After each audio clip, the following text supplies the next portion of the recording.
नमस्कार, आप देख रहे हैं उज्जैन टीवी और मैं हूं आपके साथ खुशबू परमार। आइए नजर डालते हैं आज के प्रमुख समाचारों की ओर।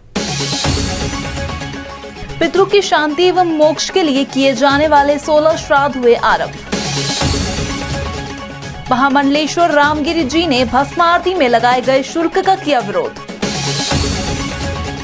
विकास प्राधिकरण में संपत्ति विक्रय के टेंडर खोले जाने को लेकर उपजा विवाद। 16 श्राद्ध के साथ ही पारंपरिक संज्ञा पर्व की भी हुई शुरुआत। व 84 महादेव यात्रा में आज कीजिए श्री प्रयागेश्वर महादेव के दर्शन। और अब समाचार विस्तार से। 16 दिवस के श्राद्ध पक्ष सोमवार से आरंभ हो गए। अति प्राचीन सिद्धवट पर तर्पण का होता है विशेष महत्व। शिप्रा तट स्थित सिद्धवट को शक्ति भेद तीर्थ के नाम से भी जाना जाता है। स्कंद पुराण के अनुसार सिद्धवट की स्थापना माता पार्वती ने की थी। सिद्धवट, पंचवट, अक्षयवट, वंशीवट व बौद्धवट ये 5 वट पृथ्वी पर सहस्त्र वर्षों से विद्यमान हैं। श्राद्ध पक्ष के प्रथम दिवस बड़ी संख्या में श्रद्धालुगण अपने पितरों के निमित्त पिंड दान, तर्पण इत्यादि करने सिद्धवट पहुँचे। यह सिलसिला 16 श्राद्ध में निर्बाध रूप से जारी रहेगा। इस संबंध में पुजारी शिवम चतुर्वेदी ने बताया। ये सिद्धवट पार्वती माता ने लगाया इस वृक्ष को। स्कंद पुराण में ऐसा वर्णन है कि यहाँ पर कहीं प्रेत शिला लगी हुई है। तभी से यहाँ पर पितरों की शांति के लिए दूध धारा करते हैं। जो अपने पूर्वज चले जाते हैं उनको यहाँ पर जल धारा, दूध धारा करने से मोक्ष मिलता है। आज से यहाँ पर श्राद्ध पक्ष चालू हो गए हैं, तो यहाँ पर अपने पूर्वजों की शांति के लिए लोग बड़ी संख्या में यहाँ पर पितरों के मोक्ष के लिए दूध धारा करने आते हैं, जिनसे अब दूध चढ़ाने से अपने जो पूर्वज चले जाते हैं उनको मोक्ष मिलता है। यहीं पर पितरों के मोक्ष के लिए पिंडदान वगैरह किए जाते हैं, तर्पण किए जाता है, पितृ शांति की जाती है। श्राद्ध पक्ष में गयाकोटा तीर्थ का विशेष महत्व है। गुरु माता अरुंधति के कहने पर श्री कृष्ण ने की थी स्थापना। गुरु सांदीपनी से शिक्षा पूर्ण होने के पश्चात श्री कृष्ण ने गुरु दक्षिणा देने की मंशा की। तब गुरु माता अरुंधति ने अपने मृत 6 पुत्रों की मोक्ष प्राप्ति के लिए कहा। तब श्री कृष्ण ने गया स्थित फाल्गु नदी को गुप्त रूप से यही प्रकट किया। वह सप्त ऋषि व 16 चरणों की स्थापना की। तब इसी यह स्थान गयाकोट तीर्थ कहलाता है। वह श्राद्ध पक्ष में यहाँ पूजन करने से पितरों को शांति प्राप्त होती है व मोक्ष मिलता है। महामंडलेश्वर रामगिरी जी ने उज्जैनी को धार्मिक नगरी घोषित करने की पैरवी की। महामंडलेश्वर रामगिरी जी डंडावाला ने उज्जैन को धार्मिक नगरी घोषित करने की मांग की। वह महाकाल भस्म आरती पर लगाए गए शुल्क का विरोध किया। उन्होंने सिंह समेला क्षेत्र से अतिक्रमण हटाए जाने की मांग भी की। बाबा महाकाल 12 ज्योतिर्लिंग में आते हैं।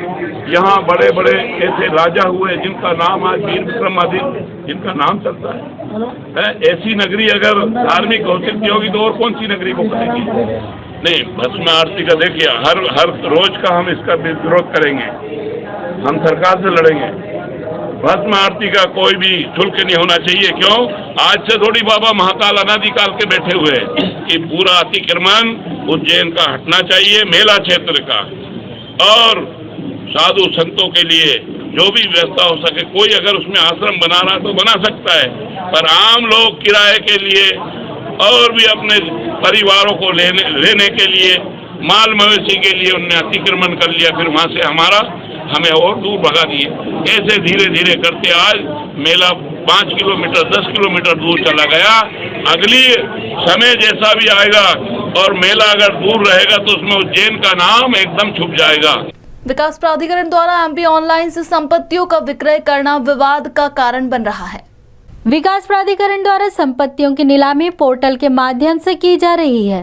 जिन संपत्तियों की कीमत प्रति वर्ग मीटर भरी जानी थी, त्रुटिवश क्रेताओं द्वारा एक मुश्त राशि भर दी गई। इस संबंध में क्रेताओं का कहना था, समस्या केवल इतनी सी आ रही थी कि जिन लोगों ने, प्राधिकरण का ऐसा कहना है कि हमने आपको स्क्वायर मीटर से रेट डालने का आग्रह किया था कि आपको ये रेट जो है वो स्क्वायर मीटर में डालना है, लेकिन प्राधिकरण के किसी भी लिफलेट में, किसी भी पेपर में, किसी भी पत्राचार में, किसी भी पीडीएफ फाइल में या इनकी निविदा जो जारी हुई उसमें कहीं पर भी ये नहीं लिखा हुआ है कि आपको रेट स्क्वायर मीटर में डालना है।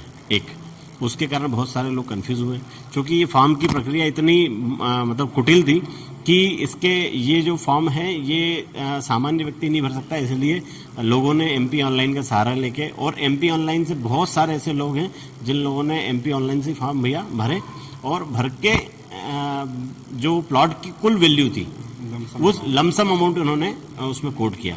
इधर प्राधिकरण CEO सुजान सिंह रावत ने कहा कि यदि किसी प्रकार की समस्या आती है तो उसे बोर्ड के समक्ष रखा जाएगा। देखिए, उज्जैन विकास प्राधिकरण के द्वारा MP ऑनलाइन का जो हमारा पोर्टल है उसके माध्यम से ऑनलाइन संपत्तियां विक्रय की जा रही है। जो और अलग अलग संपत्तियां हैं, कुछ प्लॉट हैं, कुछ हमारी शॉप्स हैं, कुछ भवन है, EWS है, अलग अलग। तो अलग अलग संपत्तियों के लिए जो हमने दर मांगी गई थी, खासकर जो हमारे प्लॉट्स हैं उनमें हमने दर प्रति वर्ग मीटर में मांगी गई जो हमारे पोर्टल में दी हुई है। कुछ लोगों ने शायद, जैसा उन्होंने बताया है, कि उन्होंने प्रति वर्ग मीटर के स्थान पर जो कुल कीमत होती है वो कुल कीमत उन्होंने डाल दी है, और आज इसलिए वो लोग आए थे कि हमने कुल कीमत डाल दी है तो इसमें अब क्या होगा, हमारे आवेदन को कंसिडर कर लिया जाए, इस टाइप के उनके आवेदन थे। क्योंकि हमने जो मांग की हुई है हमारे पोर्टल में वो कम्प्लीटली ऑनलाइन है और उसमें प्रति वर्ग मीटर दिया हुआ है, तो मैंने उनसे कहा है कि अभी हम जब पूरी प्रॉपर्टीज़ में ओपन हो जाएगी पोर्टल में और कितने आवेदन आ रहे हैं, उन आवेदन के विरुद्ध में कितनी ऐसे लोग हैं जिन्होंने पर स्क्वायर मीटर में या टोटल में डाली हुई है, उनको देखने के बाद ही कुछ स्थिति क्लियर होगी। और अगर कोई ऐसा विवाद का विषय बनता है तो हम इन सारी चीज़ों को अपने बोर्ड के समक्ष में रखकर उसका निराकरण कराएंगे। श्राद्ध पक्ष के साथ ही प्रारंभ हुआ पारंपरिक संजा पर्व। युवतियों और किशोरियों ने गाए संजा गीत। आधुनिकता की आंधी में जाने कितनी परंपराएं लुप्त प्राय हो जाती हैं, फिर भी वे अंतरधारा के रूप में प्रवाहित होती हैं और अवसर पाकर प्रकट हो जाती हैं। श्राद्ध पक्ष में ही 16 दिन संजा बनाई जाती है और युवतियां और किशोरियां संजा गीत गाती हैं। इसकी झलक दिखी डॉक्टर पल्लवी और उनकी सहयोगी ईशा व्यास और अपूर्वा परमार के गायन में।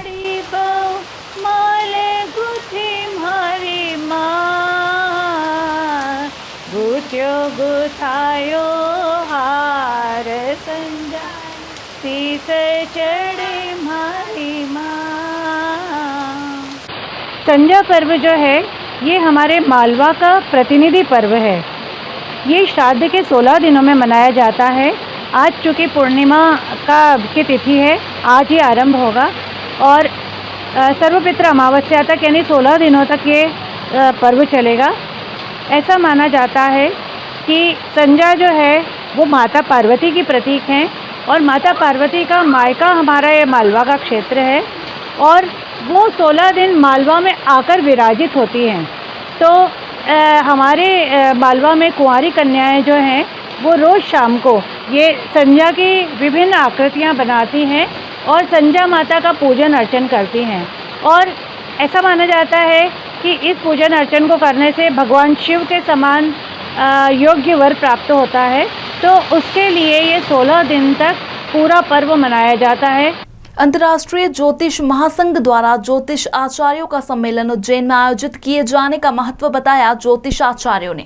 ज्योतिष कालगणना का केंद्र रहा उज्जैन, उसी के महत्व को आगे बढ़ाते हुए अंतर्राष्ट्रीय ज्योतिष महासंघ द्वारा ज्योतिष सम्मेलन उज्जैन में आयोजित किया गया। इस संबंध में ज्योतिष राष्ट्रीय अनुसंधान के अध्यक्ष डॉक्टर प्रियंका चौबे ने बताया। देखिए, ज्योतिष कालगणना का केंद्र उज्जैनी प्रारंभ से ही रहा है और इसी विषय को आगे बढ़ाते हुए विगत मध्यकाल में आके जब ये यहाँ का महत्व कम हुआ, मुगलों के पीरियड में कम हुआ, हम चाहते अब जो स्थिति बनी है हमारा प्राचीन गौरव पुनः स्थापित हो। नाभि केंद्र है ये उज्जैनी, हमारा विश्व का नाभि केंद्र है। हमारी एनर्जी नाभि में रहती है और कालगणना का केंद्र बराहमीर द्वारा स्थापित यहाँ पर जो जंतर मंतर की स्थापना हुई थी राजा जयसिंह द्वारा, उसका उद्देश्य यहाँ पर पास में डोंगला स्थापित हुआ है जो कालगणना का केंद्र महत्वपूर्ण केंद्र रहा था, उसको पुनः स्थापित हमारे श्री विष्णु वाकड़कर की खोज से पुनः स्थापित हुआ है। और आज मध्य प्रदेश सरकार, केंद्र सरकार ये चाहती है कि ये पुनः गौरव इसको ज्योतिष कालगणना केंद्र स्थापित रहे और हमारा जो कार्य का उद्देश्य है अध्यात्म और ज्योतिष को विश्व तक पहुँचाना। कई देश विदेश से हमारे यहाँ ज्योतिषी आए हैं, उनका सम्मान करना और उनके गौरव को, हमारे देश के गौरव को, संस्कृति को विस्तार करवाना।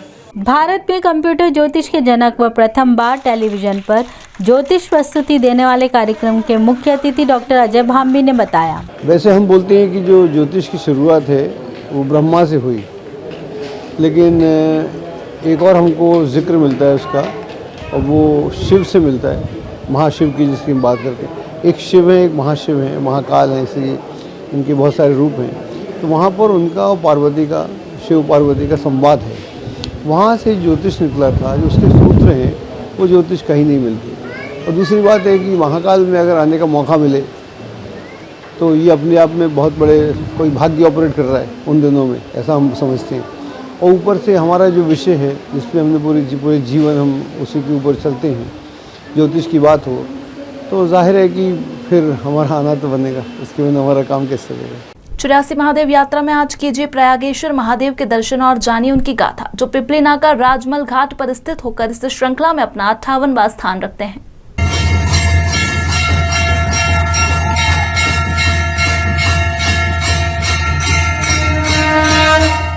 परमपिता परमेश्वर सदाशिव ने कहा, राजा प्रियव्रत भरत आदि अपने 7 पुत्रों को राज्य विभाग कर स्वयं बद्रिकाश्रम चले गए। वहाँ नारद जी को देख उनका यथोचित सत्कार किया। तब नारद मुनि बोले, हे राजन, मैंने श्वेतद्वीप सरोवर में एक कन्या देखी है। उसके शरीर में 3 दिव्य पुरुषाकृति दिखाई दी। मैं विस्मित हो गया। तब उस कन्या ने कहा, मैं सावित्री हूँ। हे देवऋषि, वेद हैं ये मेरे शरीर में जो निवास करते हैं। तुम यह नहीं जानते? इसी कारण तुम सब वेद शास्त्र भूल गए हो। इतना कहकर वह अदृश्य हो गई। तब हे राजन, मैं पुनः वेद शास्त्रों को जानने प्रयाग गया, जहाँ रैव्य मुनि से मैंने ज्ञान प्राप्त किया। अक्षय वट के पास स्थित सावित्री के सम्मुख तप किया, जिससे प्रयाग मूर्तिमान हो गया और कहने लगा, हे नारद, तुम मेरा तपश्चर्या मत करो, इससे मैं भयभीत हो रहा हूँ। उसी समय भगवान विष्णु भी वहाँ प्रयाग के साथ भगवान को लेकर महाकाल वन में आए और घंटेश्वर के पूर्व तथा नव नदी के दक्षिण में स्थित शिवलिंग को देखा। देवी सावित्री भी दिखाई दी और नारद जी को वे सभी वेद शास्त्र की प्राप्ति अनायास ही हो गई। तब इस शिवलिंग का पूजन किया और मनोकामना पूर्ति कर वर मांग संतुष्ट हुए।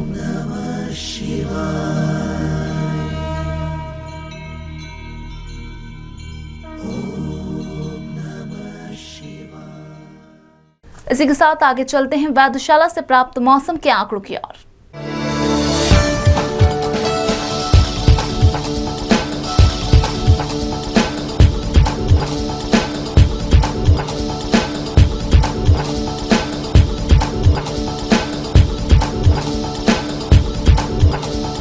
अंत में प्रमुख समाचार एक बार फिर। पितरों की शांति एवं मोक्ष के लिए किए जाने वाले 16 श्राद्ध हुए आरंभ। महामंडलेश्वर रामगिरी जी ने भस्म आरती में लगाए गए शुल्क का किया विरोध। विकास प्राधिकरण में संपत्ति विक्रय के टेंडर खोले जाने को लेकर उपजा विवाद। 16 श्राद्ध के साथ ही पारंपरिक संज्ञा पर्व की भी हुई शुरुआत। 84 महादेव यात्रा में आज कीजिए श्री प्रयागेश्वर महादेव के दर्शन। ताजा खबरों के साथ बने रहने के लिए देखते रहिए उज्जैन टीवी। हमारे YouTube चैनल को लाइक सब्सक्राइब करना ना भूलें। नमस्कार।